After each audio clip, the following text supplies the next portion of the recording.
sea cambiar el modo de utilizarlos. Están surgiendo nuevos fármacos con ya bloqueadores de la señalización, que son los fármacos, los MAPs, monoclonales anticuerpos para cosas en vez de usar los antibióticos. Está bien bonito, es una locura. Entonces, tú metes un antibiótico, ahorita lo van a ver y resistencia. Aquí está. Ustedes pueden ver en esta gráfica cómo la crisis de resistencia tiene una flechita donde se descubre el antibiótico, se expone, se usa el antibiótico, o sea, se expone a él y hay resistencia. Entonces, en esta diapositiva que ven ustedes dice figura desarrollo de resistencia antibiótica y eventos relacionados a ella. El antibiótico fue introducido en la penicilina en 1943, pero ya desde del 40, 3 años antes ya se había detectado estafilococo resistente a penicilina. Ustedes dirán, chihuahua, ¿por qué, doctor? Pues no dice que cuando lo pueden exponer ya hay resistencia. Bueno, que con la penicilina se empezó a trabajar desde antes y ya algunos de los cultivos in vitro ya tenían resistencia. La tetraciclina, y a los años pocos, a los 9 ya Shigella resistente a tetraciclina. La eritromicina, hubo resistencia en Streptococcus eritromicina. La meticilina en el 60, en el 62 resistencia a meticilina. La gentamicina, resistencia en enterococo gentamicina de los 67 al 79, unos 12 años. Y así cada uno, imipenem, ceftazina en el 87, los imipenem, que es los carbapenémicos, etc. O sea, nosotros a veces todavía confundimos, como llevamos clases de farmacología, muchas veces no muy buenas, pues bueno, la penicilina es un betalactámico, la tetraciclina es una tetra, este es un macrólido, la meticilina es un betalactámico, la gente es un aminoglucósido, la vancomicina es un glicopéptido, el imipenem es un betalactámico como la penicilina, la ceftazina es como la penicilina, pero cefalosporina. La levofloxacina en el 96 son las quinolonas que habían surgido antes. El inesolid son los oxazolidininas que tienen un papel fundamental, trabajan en otra manera. Y la doptomicina, que es un primo de la banco que se llama lipopéptido, y la ceftarolina, que es una cefalosporina de quinta generación en el 2010. Y de ahí en la fecha, pues siguen siendo puros ceftobiprol, quizá diferente y etcétera. Bueno, entonces, tanta resistencia que hemos generado, ya casi estamos como una era preantibiótica. ¿Por qué? Miren, en 2014, solo 6 de 506 moléculas eran para desarrollo de antibióticos. Dirán, chihuahua, ¿por qué, doctor? Les voy a comentar por qué. Una infección generalmente te tarda 7 días en tratarla o 15 días. Cuando son en hueso, un mes, 6 meses. Pero generalmente para desarrollar una molécula te avientas unos años, muchos años, y luego para que la uses unos días. Entonces dice, no, mejor vamos a hacer muchos fármacos para enfermedades que nunca se curan.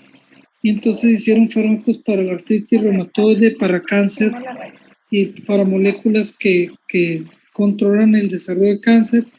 Y entonces un paciente con cáncer pues va a usar fármacos carísimos que duran pues casi toda la vida del paciente, ¿no? Ayer vi una paciente con cáncer de mama y la operaron hace 30 años y desde hace 30 años está con tamoxifen, etcétera. Ok, muy bien. Cardiovascular, hipertenso. El hipertenso nunca se alivia, se controla. Propanolol, Cosar, losartán, nifedipina, diltiazem, todo eso se usa por toda la vida. Entonces, no es muy padre que tú hagas antibiótico como empresario para que nomás lo uses por 6 días y lo ya se acaba. Van a decir, sí, doctor, pero un chorro de infecciones. Sí, hay muchas infecciones, pero A ver, ayúdame a contar. ¿no? Lo vamos a poner ahí. Bueno, estoy en conferencia, ¿no me puedo llamar en una media hora? Y entonces, nosotros generamos resistencia con el uso de los antibióticos. Entonces, estamos llegando a lo que era antes de que hubiéramos antibiótico, que tuviéramos, los primeros fueron en 1930 con las sulfas. Sí, es posible en mi caso. 1, 2.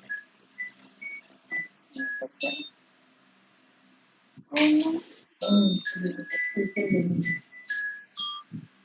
Estoy en conferencia, me llama más tarde en 2 horas. Gracias.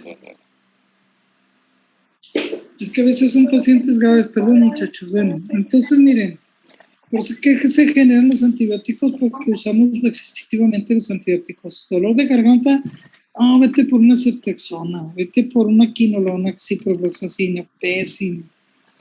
Otro, falta de programas de vigilancia en los hospitales de uso de antibióticos. Otro, hay escasez de antibióticos y el uso nulo de prácticas de control. Esto es a nivel hospitalario en salud para personas. Pero también se usan mucho en veterinaria para engorda de animales, para que no les den plagas al ganado, a los pollos, a las gallinas, etcétera. Y también para los vegetales, las plagas del elote, todo eso, usan antibióticos. Contra animales, alimentación, para profilaxis quirúrgica, medicina invasiva. La medicina ya también cambió, se hizo más invasiva. Les das quimioterapia, los dejas en cero a los pacientes, cero de defensas, y tienes que emplear antibióticos para cuidar que no se mueran. Hay pacientes inmunosupresiones por VIH y todo, y tienes que usar mucho antibiótico. A los pacientes de onco y reuma, antes los de onco se morían en 1 año, ahora pacientes ves con cáncer de mama con 20 años, 30 años, como si nada. Los reumatológicos de lupus, etcétera, ya cambiaron. Esos pacientes antes se morían muy pronto, ahora viven toda la vida muy bien. Entonces, hay un espacio diferente hoy. Hijo de su madre, todo el mundo me está hablando. ¿Qué pasó, hija? ¿Qué pasó? Y pues iba a ir a las 4, ahorita salgo yo, ¿eh? Ay, gracias. Entonces, en el 2013, en la Conferencia Mundial de Líderes, donde se invita a las personas más líderes del mundo, los presidentes de los países, ven la probabilidad de desastres de riesgos a la humanidad, y por primera vez en el 2013, en la Conferencia Mundial de Davos, se ve este problema rojo, con una probabilidad de 5 probabilidad de riesgo, 5 veces mayor probabilidad de que la especie humana se vea afectado en los próximos años, ¿sí?, por la diseminación de las enfermedades infecciosas. ¿Está bien? Entonces, esta es la conferencia mundial de eso. Y entonces empezamos a ver la resistencia, cómo están las resistencias para los bichos gram negativos, porque también los gram positivos son un problema, pero los gram negativos son los que nos tienen ahorita ahorcados. Cuando tú tienes ya bichos de este tipo resistentes, se les llama bacterias escape, se les llama así, luego se los enseño lo que son las bacterias escapes, y van a ver que es muy triste, esta situación es muy, muy peligrosa, sobre todo en esto. Se genera resistencia en gram positivos, pero tenemos algunas alternativas, y en hongos estamos ahorita viendo mucho, pero el problema más grande es en los gram negativos.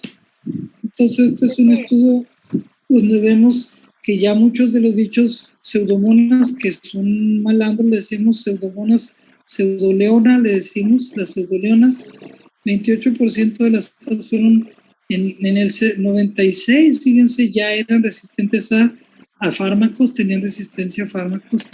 Vamos hablando de lo de México. Entonces tenemos un problema muy grande.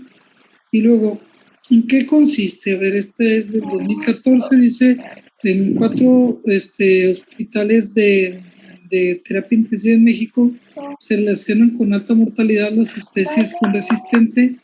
Primero, tratamientos inadecuados y con neumonía asociada a ventilador. Esto es un análisis de mortalidad. Dicen, factores de riesgo, y los factores de riesgo más importantes, vean ustedes, cuando tienen tratamientos inadecuados y cuando hacen neumonías, los riesgos de mortalidad son muchísimos. Aquí, por ejemplo, sí, cuando son resistentes, vean las tasas de letalidad 3 veces más alta, pero si son resistentes pseudomonas, vean 14.3 veces más riesgo de normal. ¿sí? Y cuando hayan Acinetobacter no lo estudiaron, pero son resistencias de, o sea, unas 20 veces más. Entonces, este es en el hospital de especialidades en el 2015 donde yo trabajaba, veíamos la resistencia de estos bichos, los gram negativos eran la mayoría, veíamos tasas de resistencia en pseudomonas, por ejemplo, aquí vamos a ver a meropenem, por ejemplo, que es el fármaco que usábamos 81.7% de nuestros aislamientos, sí, en orina eran resistentes a meropenem, tremendo, ¿no? Y entonces, para darnos cuenta de los bichos, les he puesto esta plática, metiendo aquí sobre todo, esto es básicamente algunos de los puro betalactámico casi. Entonces, la primera penicilina que se usó fue la penicilina, era para gram positivos, y luego sale otra, como hace resistencia, es una semisintética, y sale la dicloxacilina, de las cuales la más potente es la meticilina, le pegan solo gram positivos, y luego dices, bueno, pues les va bien porque en la guerra la mayoría de las infecciones eran por estafilococo, le pegabas bien con la peni, pero se te hizo resistente, y luego dices, oye, pero también algunas bacterias del tracto de la colita infectan a las heridas, y entonces se mete una penicilina que amplía el espectro de las gram negativas, y se llama amplio, por amplio espectro, ampliocilina o ampicilina, como que es prima de la amoxicilina, que es primita, es lo mismo prácticamente. Y dice, no, pues ya le pegamos a todos los gram negativos, pero sí los gram negativos, rápido le hicieron resistencia, sobre todo las pseudomonas, entonces tuvieron que hacer fármacos antiseudomonas como la carbenicilina o la piperacilina con tazobactam, que le pegan son fármacos contra pseudomonas aeruginosas. Y luego surgen las cefalosporinas de primera generación que le dan a los gram positivos, las de segunda generación que le pegan a gram positivos y gram negativos, las de tercera generación que le pegan poquito gram positivos y más a gram negativos, ceftriaxona, ceftazidima y cefotaxima, y se parecen de a friego, y ustedes dicen, qué odio, doctor, eso es dificilísimo. Y luego los de cuarta generación, el cefepime y el cefpirón, el cual le quedó la cefepime de uso muy buen fármaco. Y las de quinta generación, la ceftarolina, que le pega gram positivos y a gram negativos. Y luego vienen los carbapenems que le pegan a todos, hasta a los anaerobios. El astronam, que es un monobactam. Todos estos son puras penicilinas. Aquí no estoy metiendo gente, aquí no estoy poniendo sulfas, aquí no estoy poniendo quinolonas, aquí no estoy metiendo tetras, macrólidos, glicopéptidos, nada. Y lo último que no es betalactámico, se llama colistina, que dicen, cuando ya no puedes con nada, colistina. En el 2008 teníamos un bicho resistente a todo, me hablaron de la terapia intensiva del Sanatorio Español, estaba cerrando mi revista que hablaba de colistina, y en esa revista que hablaba de colistina, yo cerrando el libro, me hablan del sanatorio, le digo, métele colistina, lo están usando en la Universidad de Pittsburgh, era la hija del gobernador de Coahuila, le dimos colistina y la paciente se alivió. Estaba muriéndose, tenía dos meses con sepsis. Vamos a ver cuáles son las bacterias intrahospitalarias de interés, se llaman bacterias de acrónimo. ¿Qué es un acrónimo? Pues las iniciales de los bichos que vienen. De Enterococo faecium, que es malo, hay un Enterococo fecal que es medio menso, por eso no lo meten aquí. Staphylococcus aureus es un malandro, ese es un gram positivo. Klebsiella pneumoniae es una enterobacteria, vive en el intestino, es un no fermentador. Acinetobacter colpacetico baumannii es un malandro. Pseudomonas aeruginosa es parte de nuestra flora intestinal, y Enterobacter species. Esos son los malandros. Entonces, las escapes son las bacterias que deben conocer como las bacterias de miedo, porque estas bacterias hacen mucha resistencia. De todas estas, la mayoría, a veces se quiere poner en vez de la K, porque como la Klebsiella la puedes meter entre las enterobacterias, puedes poner la escape con C, y en la escape meterías a Clostridium difficile y a Cándida, y a las cándidas. Pero vean esto, muchas de estas Este es un gram positivo, estos son gram negativos, y los gram negativos son un gran problema de resistencia bacteriana. Entonces son gram negativos. Entonces aquí tenemos un caso clínico, una mujer de 79 años, hipertensa, con creatinina ya medio mal, con infecciones recurrentes de 10 años, con Escherichia coli, es una gram negativa, y Klebsiella pneumoniae, antecedentes de endoscopía de la vía urinaria, se le metieron un tubito por la vía urinaria porque tenía infecciones recurrentes, y en el examen de general de orina más de 100 leucocitos, muchos leucocitos, debe haber 5, con eritrocitos de 45 a 50, la erosión de la infección produce pérdida de sangre, hemoglobinuria 2 cruces, y síntomas: polaquiuria, fiebre úricula, orina fétida, se sentía mal, miartralgias, estaba estable, la presión está bien, la frecuencia respiratoria tranquilón, la frecuencia cardíaca normal. Sí, entonces aquí la pregunta es, sale este examen de la orina, y entonces dicen, a ver, vamos a ver cómo es este bicho, Escherichia coli. Entonces tenemos que ver unas cosas aquí con Escherichia coli. Ceftriaxona resistente, o sea, resistente a betalactámicos. Resistente a quinolonas, porque ciprofloxacina ya no es un betalactámico, es otra. Resistente a tobramicina. Dicen, oye, doctor, pero aquí la micacina es susceptible. Sí, pero la tobramicina, que es otro aminoglucosito, es resistente. Entonces, si tiene resistencia 3, ¿cómo lo clasifican? Les va, aprendan. Entonces es susceptible a nitrofurantoína, susceptible a tigesiclina, que es una tetra. Entonces, susceptible a trilmetoprim sulfa. Ok, ¿qué es lo que cuenta aquí? La pregunta es, ¿esta es Escherichia coli es multidrogoresistente? Es la pregunta. Entonces aquí viene la respuesta. Cuando hay resistencia a más de 3 grupos de antibióticos, es multidrogoresistente. Cuando es de resistencia extensa, es más de 3 y es sensible a menos de 2 grupos de antibiótico. Entonces, si me regreso yo aquí, susceptible a menos de 2, no es susceptible a más de 2, a 3 susceptible, está en verde, pero resistente a 3, entonces es multidrogoresistente. Les hago la pregunta al público y los del público dicen, ¿qué es eso, Barbachan? O sea, esto es lo que manejamos los de Infect.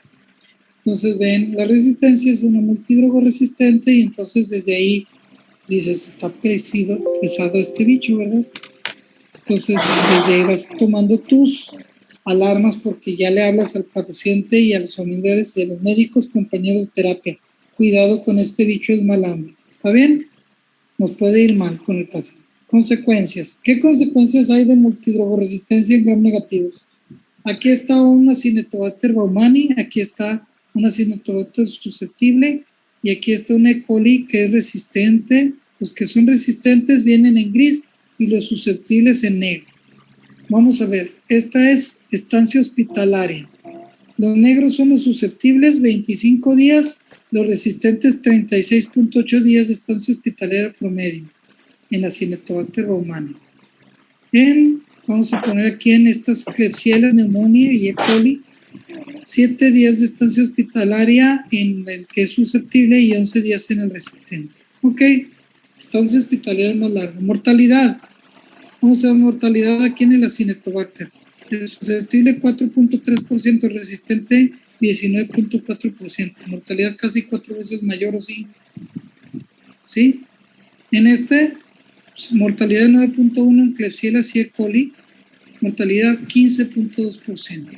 Tremenda, ¿no? Y los costos por paciente. Por paciente, 102.980 pesos tratar un Acinetobacter baumannii y en 102.000 y 201.550 tratar a un solo paciente. Esto es en dólares, ¿eh? Sí, dólares, costos de hospitalización para varias bacterias. ¿Sí? Extra costos en pacientes. Por paciente, extra costos. 60.000. Es un chorrotal de lana, colegas. ¿Sí? Perdón, no sé si es en un solo hospital. Fueron los costos extra en un tiempo, no recuerdo el tiempo. Ya no recuerdo el estudio, la verdad. ¿Sí? Ok. Probablemente la mayoría de las infecciones son causadas por gram negativos. 71 tienen contenidos positivos, 32 son gram negativos. ¿Sí? de los que estaban infectados tenían contagios positivos, de los cuales la mayoría fueron por gram negativos, y el 31% de esos fueron pseudomonas. Y vean, pseudomonas es tremendo en este estudio presentado por Vincent. Y vean, la mayoría gram negativo, gram negativo, gram negativo, gram negativo, Enterobacter, gram negativo y otro 27%. Entonces ustedes ven esto y dicen, está cañón. Entonces, principal mecanismo de resistencia en los gram negativos. Esto, no sé si vieron mecanismos de resistencia. Entonces, es una pregunta que se les hace. ¿Cuáles son los? Dicen. Entonces, un aceite de unión, alteraciones de purinas, bombas de flujo, enzimas que inactivan antibiótico, como las betalactamasas.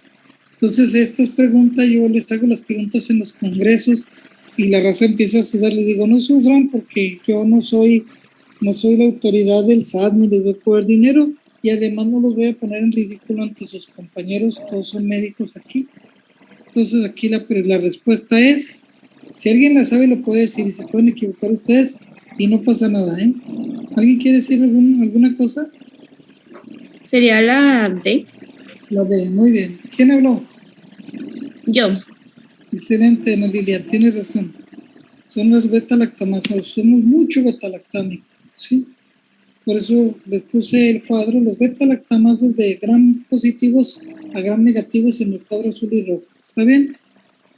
Ok, la respuesta es beta-lactamasas, pero quiero que vean los mecanismos de resistencia.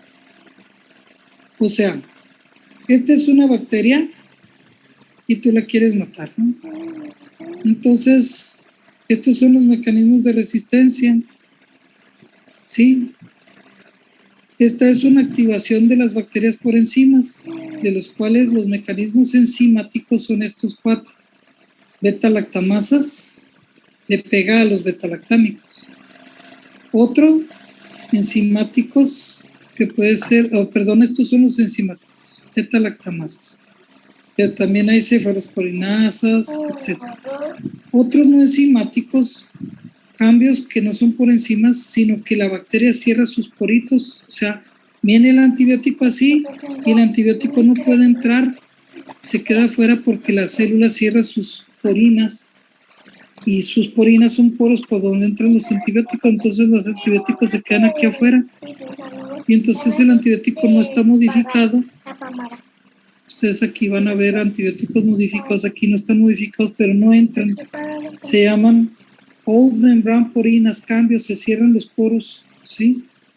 Y lo bueno, otro, blanco, o sea, dicen enzimas que modifican a otros fármacos como los aminoglucósidos, que los enzimas modificadores de aminoglucósidos son enzimáticos, como que los adelinan, pero otros mecanismos es, el antibiótico es evitado de entrar a la bacteria, pérdida de porinas, enzimas que modifican, estos son los mecanismos enzimáticos, se cierran las enzimas, se cierran los poros, tienes enzimas, o la bacteria entra, el antibiótico entra, pero tú tienes un mecanismo con una bombita que los expulsa, los escupe, se llaman bombas de flujo, las MEX AB, MEX MX, MEX así, los mecanismos de flujo, de escupir al antibiótico, o sea, el antibiótico entra, y tu bacteria fabricó mecanismos para escupirlos.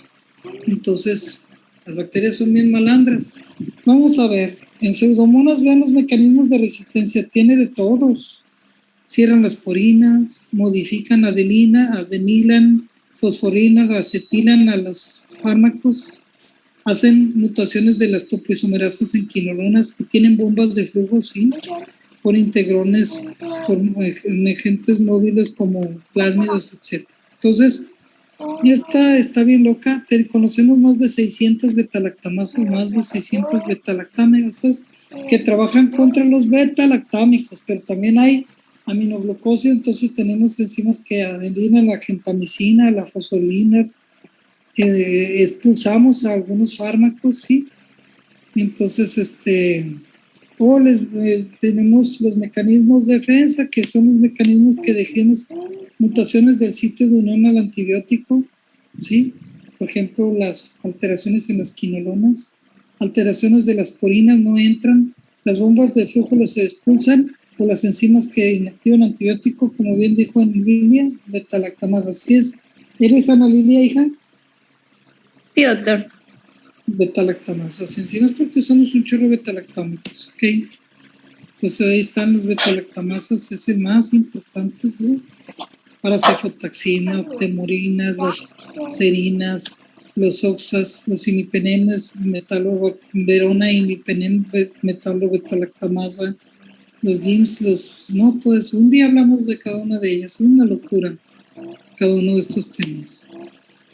Pero sin embargo, algunos bichos tienen sus mecanismos principales. Las enterobacterias son las beta-lactamasas de espectro extendido. Ya vamos a terminar las carbapenemasas, la DNA girasa para las quinolonas, los aminoglucósidos, enzimas que modifican los aminoglucósidos, las adeninan, las metilan, etc. Para pseudomonas aeruginosas, que pseudomonas aeruginosa, no es pseudomona, es pseudomonas, el bicho es pseudomonas. Dicen, tiene una pseudomona, no existe la pseudomona, existe pseudomonas, ¿sí? Es como si tienen una niña que se llama, un niño que se llama Andrés, no le dicen André, su nombre es Andrés, ¿sí? O si se llama Carlos, no le digan Carlos. Pseudomonas no se llama pseudomonas, se llama pseudomonas, ¿sí? Ok, perdone, pero es para que se... Entonces aquí vienen un chorro de locuras. Esta es la clasificación de Ambler. Esta clasificación de Ambler es bien importante. Déjenme ver qué son. Coleguitas, yo creo que vamos a terminar la clase aquí. ¿Sí? Les deseo que la pasen bien, que tengan bonito fin de semana. Y si quieren vemos la clase, le adelantamos mañana solo si tienen tiempo, pero ustedes me avisan. O si no, hasta el próximo lunes seguimos con la clase. ¿Está bien? Sí, doctor. Muy bien, doctor, gracias. Gracias. Que tenga buen fin de semana, doctor. Igual, bendiciones, gracias.